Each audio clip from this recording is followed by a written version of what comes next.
ज्वारीची भाकरी खाण्याचे 11 फायदे. ज्वारीमध्ये फायबर्स भरपूर असतात. त्यामुळे ज्वारी खाणाऱ्याला पोटात गॅस होणं, बद्धकोष्ठता, पोट फुगणं, जड वाटणं, पोट साफ न होणं या समस्या कधीच होत नाहीत. ज्वारीमध्ये कॅल्शियम आणि मॅग्नेशियम हे 2 घटक मुबलक प्रमाणात असतात. त्यामुळेच ज्वारीची भाकरी खाणाऱ्याची हाडे आणि शिरा मजबूत राहतात.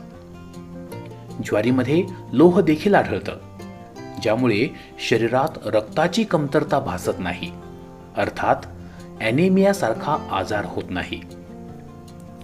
चपातीपेक्षा ज्वारीची भाकरी खाल्ल्यानं रोगप्रतिकार शक्ती म्हणजेच इम्युनिटी मजबूत राहते. ज्वारीची भाकरी खाल्ल्याने शरीरातील बॅड कोलेस्टेरॉल अर्थात